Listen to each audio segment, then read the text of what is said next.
Hey, this is Jeff. Welcome to another episode of The Castle. On today's episode, I'm speaking with Keith, who goes by ElderCleric online.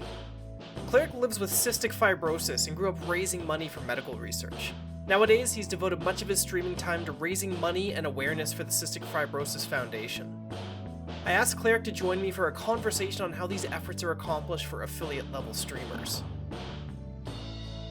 After our interview, I put Cleric through the speedrun, our rapid-fire question and answer round.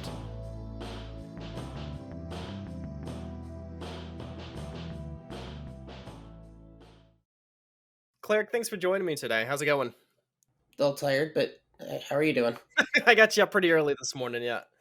I usually do my interviews at night, but I thought I'd bug you in the morning today. Yeah, well, I am a night person, but oh well. So, you and I played some Picross there not too long ago. It was a couple months ago. You're raising some money for charity. I've actually started to go down that road a little bit myself, but I wanted to ask you some questions about your practices, what you found that's working, what you found doesn't work, that sort of thing. Can I ask you, so you have cystic fibrosis. You raise money for the Cystic Fibrosis Foundation. Is that what it's called? Yeah, Can you tell me a little bit about how cystic fibrosis affects you day to day? I will never be good at this question. I've been asked this, I don't know, I stopped counting. Yeah. But what it does is it makes extra mucus, it's kind of sticky, and it just gets Hmm. everywhere, affects your digestion. I'm supposed to take pills every time I eat, if I Hmm. I technically have pneumonia. It's controlled pneumonia at this point, but I have it. Like as a long-term thing, is that right?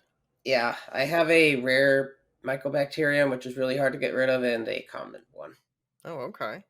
I mean, I'm just more likely to get sick, and when I get sick, I get tired, and I start coughing, Yeah. and like I just need extra stuff to do. I stopped counting medicines. I stopped counting days in the hospital. I spent some time in the hospital when I was young. I had asthma pretty bad. Yeah, it's not that bad once you get used to it. Oh, sure, yeah. I can imagine that maybe you'd take that perspective, but I'm sure it's worse than you're acting. Can I ask you, how long have you been raising money for cystic fibrosis research? That is a confusing answer Okay. because my parents started this. It's called Team Keith. My real name is Keith. They started it when I want to say 11. I was too lazy to ask my mom the exact year. Okay. Or no, I was diagnosed at 11. So I had it my whole life, but I was diagnosed at 11, by the way. It's a genetic disease. Right. I think they started when I was 12. Okay. I mean, I did a tiny bit of work for it, but my parents were in charge. Around like late high school, I started taking more charge of it, and by Okay. 19, mom's like, "Here, you know what? You can do it." Handed off to you. Okay. Yeah. What did that fundraising actually look like at that time when you were 19 and it was handed off to you? Well, imagine this. This is different times. This is Yep. like 15, 16 years ago. We're both old. Yep. I'm with you. Letters existed. Yeah, right. We were sending mail outs to everybody, and they would send money or checks back. Mm-hmm. You know, back in the day where people actually used mail like that. You had a checkbook. I mean, I have a checkbook, I just don't use it. But Yeah, right. yeah, I mean, I started using Facebook. I have a Team Keith page as of like 2 years ago now. Okay. I just say, hey, I try not to force people, especially right now with COVID. Right. But I'll say, like, hey, the walk's coming. I spend most of my time, honestly, registering people for the walk Okay. than I do fundraising, if that kind of makes any sense. They're hand in hand, though, it sounds like. I mean, they're gonna come anyway. It's if they register, they know how many people are coming. So I spend more Right, yeah. time getting people to sign up online. We used to raise about 6,000 a year from that alone. Okay. It sounds like you've been doing work to raise money for most of your life. You've added to that where you've been doing some streams. You've done a series of streams where you're raising money. Like I mentioned, you and I played some Picross, which was goofy as hell, but it was fun. Yeah, thanks for kicking my butt. It's the best puzzle game out there, man. I know you through a mutual friend. We were both viewers in Dred's channel, so I don't really know how long you've been streaming. How long has it been for you? I want to say 3 years. Okay. I think I've known you for a couple years then, probably close to the beginning. It was July. I think it'll be 3 years in July. You've been doing a series of races from what I remember. I know you did a Celeste race with Dred. We did the Picross race. What were some of the other races that you did, or was there other kinds of competitions that you had? I've done a moon race with Dread as well. It was just get as many moons as possible in Odyssey. Oh, that's right. That was great. Yeah, he just totally forgot you didn't have to do the story. But yeah, a lot of them are just on my Discord where I just play with others. But I haven't done a Pokemon race. Is that Haven't weird? done a Pokemon race. Okay. You know what we did was Pilgrim, me and Pilgrim. We did a Pokemon bingo was what it was. Pokemon bingo, really? Yeah, so it was like catch this Pokemon, beat this gym leader, catch X flying Oh, types. okay. So you had like certain tasks to do. I was gonna say like an actual race in Pokemon seems like it would take forever. I mean, you don't have to technically end it. You can just say whoever gets further wins, but That's a good point. You know, I've never actually played a Pokemon game front to back. we need to fix that. Well, you mentioned Pilgrim. I know he does interesting challenges with Pokemon, and there's folks that do like one Pokemon challenges and that kind of thing. I started to play one of them recently, but I don't know. I guess I dropped it off. I should try to play that again. Yeah, partially why I do them is because they're really good for the fundraising format. Also, they're just really Mm. fun. I want to do more. It's just they're harder to set up. So tell me about that format. You said they're good for the format there. Can you elaborate on that? I mean, it allows like you can do bit donations, or I guess you could also throw it in your the point system that they have. Mine Oh are with yeah, like Tat. channel points.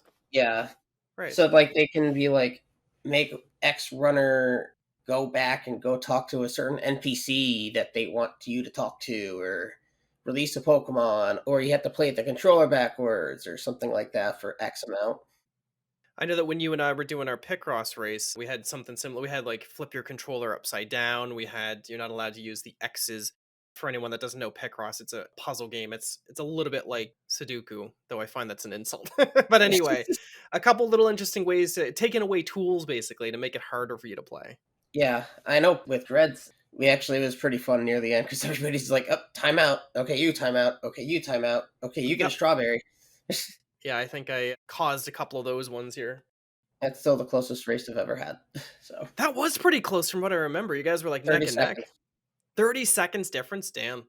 I can barely beat Celeste, and you guys are 30 seconds apart from each other. That's It was a bonkers. little over 4 hours, I think. No big deal. Ow. That crab's just like, you know what, frick this, I'm gonna kill everyone.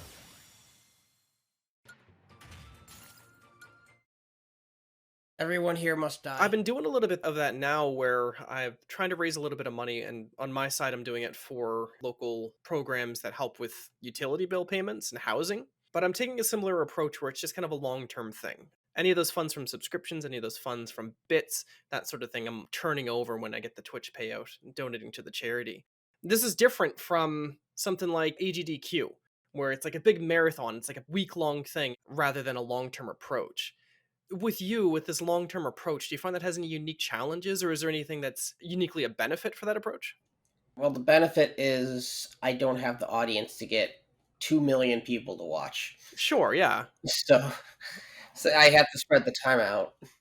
We're at the affiliate level. We don't get the same viewers, obviously, that something like a big time streamer or AGDQ is going to get. So you think that format just fits better for the kind of level that we're at? I think so. Like, I'm pretty sure if I did it, I make more than an average charity stream, which is sometimes just zero anyway. But Hmm. like my best stream, maybe I'll make like $20 or $30 more. I don't think in the end it would help as much. What do you mean? What wouldn't help as much? I think like I couldn't pull everybody for one day. You couldn't get a concentrated interest in one day rather than the same interest spread out. Is that what you mean? Yeah, like whereas if you're getting an audience of 100,000, 50,000, I don't know, I haven't looked, but It's crazy anyway, yeah. if like 50% can't make it, they Hmm. still have 25,000. It's still gigantic, whereas it's a much smaller pool when we're doing something like that. They also just have like a lot better advertising and they have the reputation and Of course. compared to us, I mean not that we're, you know, I'm not going to say it's bad, but we tweet something, most of the world's going to be like, "So, When I go to your Discord or when I go to your chat room when you're streaming, your folks are very engaged. You're right that the audience may not be the same size as these big time folks, but folks are very engaged every time. What's generating that support for you? What are you doing that's pulling people in as an audience and pulling people in to donate? I don't know, I can't exactly answer that one." Yeah. Honestly, my main focus of streaming is actually more the chat than it is the game. I'm Yeah. sure it's similar for every other streamer. Anyway, you'd be surprised how many don't pay attention to their chat. Yeah, that's a shame. But it's more of a hangout for you, it sounds like? Why would you, if you can just watch a YouTube video if they're not going to respond? Let's be honest here. I do see the pull of those bigger channels. I don't watch a lot of big channels myself, but it kind of feels like being part of a crowd at a sporting event. You go to a hockey game, you're sitting in the stands and you're doing the wave with everybody else in the crowd. That's what the bigger streams feel like to me. Yeah. Whereas the streams at our level feels more like you're sitting at a pub with 10 of your friends.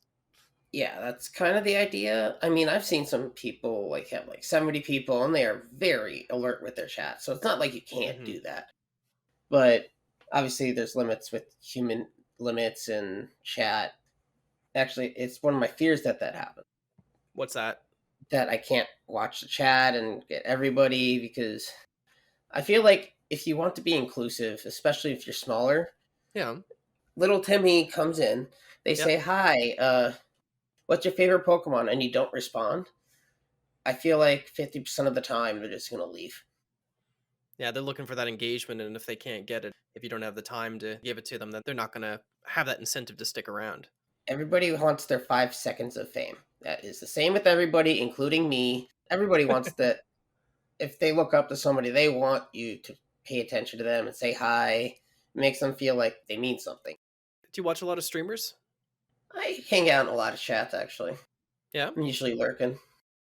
So you don't watch a lot of those larger streamers or those larger channels then it sounds like, eh? I have a couple. I have one for Magic the Gathering. She's Oh, like, I yeah. think she's the only one that gets like over 200 that I actually watch. Who's that? Gabby Sparks. Oh, no, I'm thinking of someone else, okay. She's actually pretty big at that community. She's done commercials with them and such. Do you play Magic? I do. I was actually playing an arena game while I was waiting for you.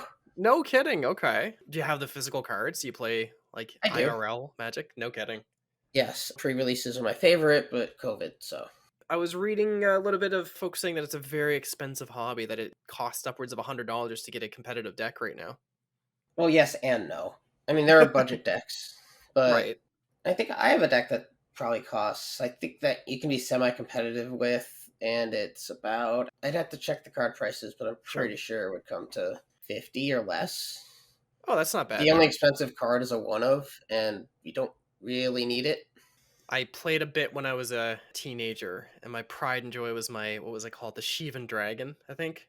Oh, yeah, that thing's a classic. Yeah, it was like I don't remember how the ordering went, but it was like the fourth set or fourth edition or something like. Anyway, I don't know. Hidden Dragon has been out since beta. I thought maybe. Oh, I don't maybe know. I'd have to check the first set that came I out don't know. in. I divested myself of those cards long ago. You had talked about how a lot of your time, when it comes to these races or the charity streams, a lot of your time is spent with prep. Can you talk about that? Like what that takes? It's not that heavy, but first you have to get it planned. Is you know all about that with the podcast. But you have to plan the day. You have, for me, you have to like figure out the game they want to do because it's not always, oh, let's do Odyssey. Okay, it's Yeah. not that as simple. Like when I went to you, it's like, what game do you want to do? You want Odyssey? I don't really play Odyssey. How about this? I don't play that either. You're right. I do find that when it comes to the podcast, it's the actual recording. That's not going to take so much time. It's the editing, it's the prep, it's getting the questions together, all that sort of stuff. Yeah, the nice part is I don't have to edit. But yeah, that's the hard part. Like figuring Yeah. out sometimes figuring out the incentives is not the easiest thing. I'm sure that you've found that some incentives work better than others. What makes a good incentive to drive donations?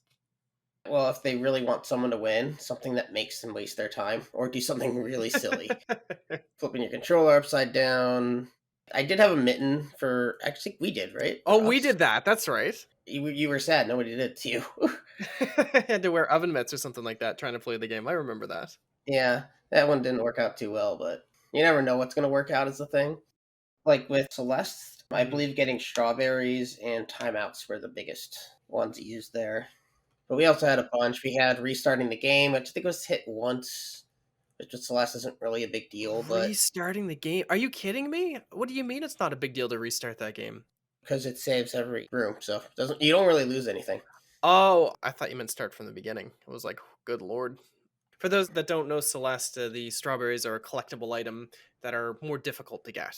So it just kind They of added yeah, an they don't extra even do anything challenge. for you except for you get a better picture at the end. Yay. and they're pretty, and they're fun. I don't know, collectibles are such I'm such a sucker for collectibles, but the problem is if I can't get every single one in a game, then I start to lose interest. I'm a completionist too. I know exactly how that feels. But I know I can take that. Yes! It's done! Lance is down. Ugh! Finally got the Do you run. find that having the right incentives encourages people to donate more, or do you find that the folks just kinda donate either way? I feel like it helps. It's not, Yeah. it kind of pushes it a little more. Yeah. At least lets them poke some fun in with it instead of just, here's money, bye, you know. More than encouraging donations, it's gonna encourage people to stick around. It's gonna make for a better show. I feel the hardest part though, and I think you might feel this with yours, is cystic fibrosis isn't the most known thing out there. Right. It's getting up there, but starting to get famous people with it. Mhm. Unlike, I don't know, if I say cancer, people go like, oh my God, But if I say Right. cystic fibrosis, they're like, what's that? Yeah, that's fair, and I did some reading before you and I did our race with Picross there, and I mean, I did learn a little bit at that point, but you're right, I didn't have a big basis of knowledge before that.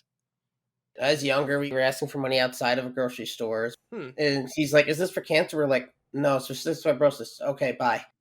And it's like, really? I wish you just said nothing. Yeah, that's frustrating. That's the thing, though, is like cancer is well known, but anything else they don't know of, they're not as likely to do. Well, certainly I think that there's an awful lot of marketing money that goes into charity work for cancer. The money that you donate, the money that you pass on to the Cystic Fibrosis Foundation, do you have an idea of specifically what it's used for? It is used for research for the cure. It is not a curable disease at the moment Hmm, okay. because it's linked to a gene. So this in the seventh pair in like mid bottom. I know this because I just look into weird things. But it's not a curable disease. If you haven't heard about Trikafta, is the newest one. It doesn't cure you, but it supplements the gene to try to make your body act normal. Obviously, it's not Okay. going to perfect. It's not a cure, but I don't qualify for that yet. But one of my mutations did show up for younger kids, so I think I might soon. I'm on the double drug. That's a triple drug. So it sounds like the money is working towards a cure, but right now also for medications that deal with the symptoms. Yeah, pretty much. To cure it, we have to actually change the gene. I mean, gene therapy is getting there, but That sounds like a down the road thing. Actually, you know, with that kind of stuff, I bet you we're a lot closer than I actually think. The foundation, I'm sure, it looks like a pretty big organization. Can I ask you, did you do any research into them or other organizations when you got into raising money? I'm guessing my parents did. Like I said, I was kind of like parented in, like, okay, here you go, have fun. Right, right, okay. Well, it was actually more complicated and dramatic than that, but Oh yeah, you're oversimplifying. From what I can see, it looks like it has a good reputation. I know that it was something that you had talked about cancer earlier, and I know that there's sometimes controversy about some of those organizations that are maybe spending more of the donation money on marketing or on image than they're actually spending on the cause what itself. you want to look for is mostly how much they pay their CEOs. Right. If they're paying them like $1 million, like I'm pretty sure I know where their money's going. Fair But enough. Yeah. that's kind of where you want to look. You want to see like they're just paying their higher ups more money or something like that. It's weird. It's a lot of, I mean, yes, you want to see how much they're putting into their research, and that's kind of what you want to do, and just see where the money goes. Otherwise, you're not going to know. Most charities, I'd say, are fine. Have you run into any funny situations? Have you run into any that didn't look so fine to you? No, I've never had that. Oh, okay. I did have some explaining when I was using my personal account to donate the money, but I mean, it was a pretty simple answer. It's just like, I'm donating all funds. Like, I sent people receipts if they wanted it. Has that been a lot of work for you? Is there a lot of work behind the scenes on organizing the payouts and getting those to the proper channels, getting them to the charity that you're looking to get them to? Is that a lot of organization? Actually, that one's really easy because I just have the Team Keith running all year. So I just throw it in there. Okay. What I'll do is donate through Facebook. Not because I Right. think the YouTuber will see it, but everyone else will see it. And it's a Right.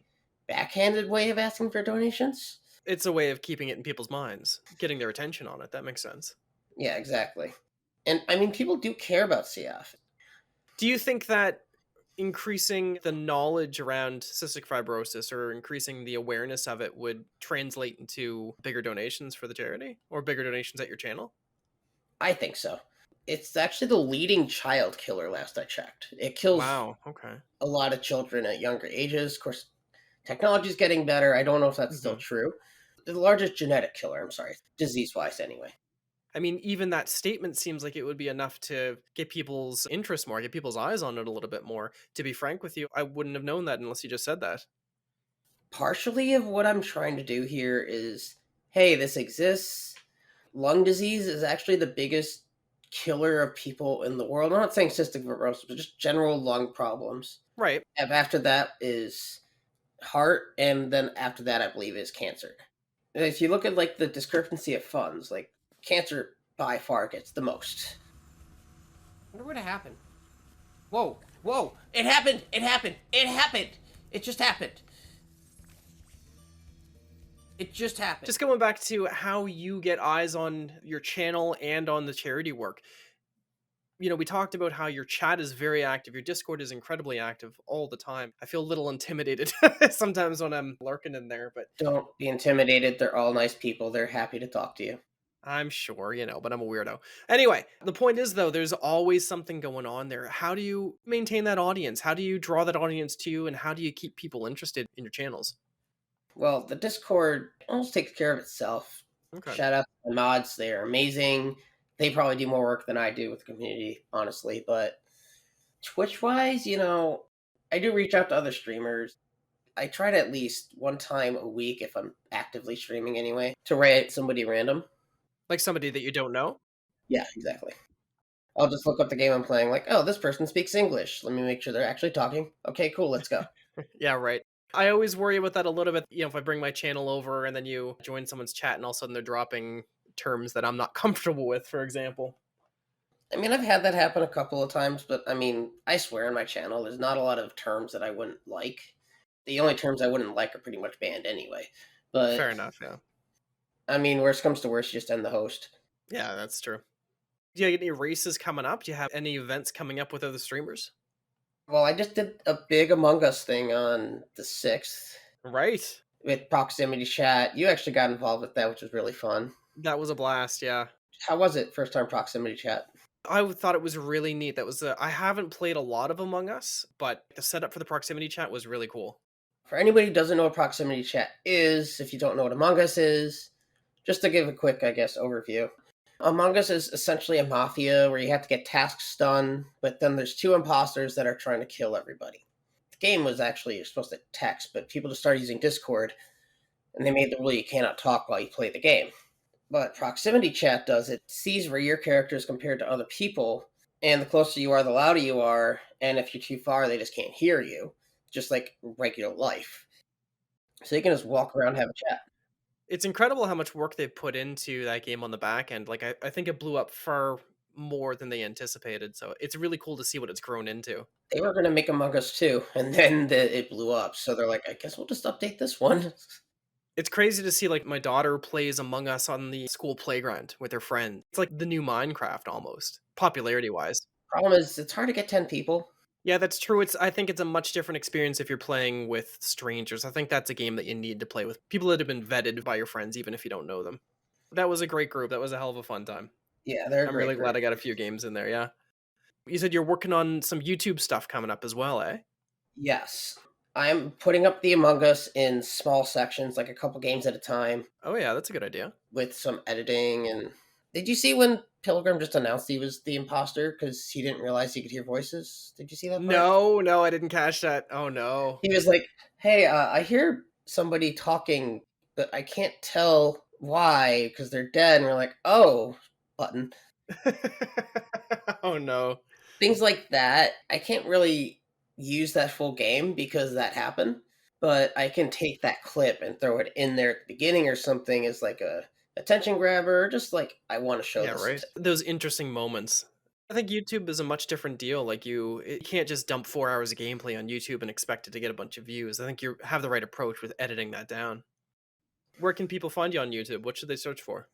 I will be under ElderCleric. There's no Rat Master or anything like that on that one. My Twitch is the Rat Master because somebody's took my name. Oh, no. Okay.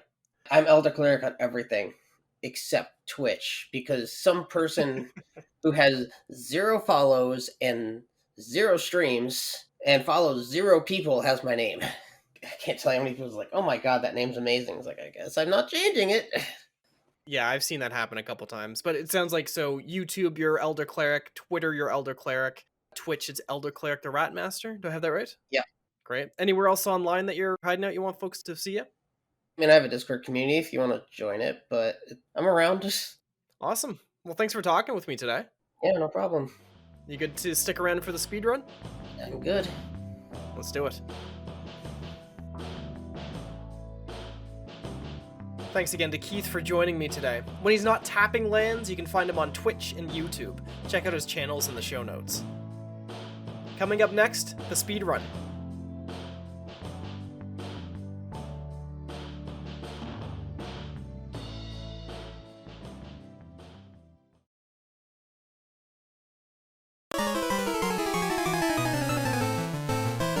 All right, Cleric, you ready for the speed run? As ready as I'll ever be, I guess. All right, here we go. I got 10 questions for you. I'm going to ask them kind of rapid fire. I want the quickest answer you can think of. Okay. All right, here we go. What is the worst task in Among Us? Water wheels. Water wheels? Which one is that? I don't remember. It's at the bottom left. You have to like spin in. You have to spin the water wheels things. Oh, okay. What's the best TV show theme song? Wow. Come on, quick Friends, answers. I guess. Friends. Friends? Wow. I guess it's one of the most memorable for sure. Yeah. What's the most overrated Pokemon? Garchomp. Oh, okay. I think Eevee, way overrated myself. What's your favorite level in Celeste? Definitely the second to last level. Is that one of the really tough ones? That's the one where you have to fight Battle Line. Oh yeah, okay, that was a good one. What is the Nintendo remake that you want to see the most? Golden Sun. Oh wow, that would be great, eh? Are they re-releasing those? Did I read that right? No idea. Oh, okay. No, there's no announcements. What's the best puzzle game out there? I'd say Baba Is You. What? You're supposed to say Picross. I guess Baba's pretty good too, though I haven't played very much of it. All right, socks for Christmas. Is that a yay or a nay? Nay. I'm Jewish. What? Oh, okay. Socks for Hanukkah. Yay or nay? Nay. I didn't change the answer. Nope. What's your favorite sandwich filling? Ham? Okay, a good ham sandwich. You get some cheese on there? Oh yeah. All right, nice. What is the best 2D Mario game? Probably Mario World. Mario World? Okay, that's the right answer. People want to say Mario 3, they're completely wrong. All right, which crewmate's the most suspicious? Green, me. Absolutely. I'm with you there. You are the most suspicious. All right, Cleric. Well, you're not quick enough for me, but thanks for playing the speedrun. Oh, I tried.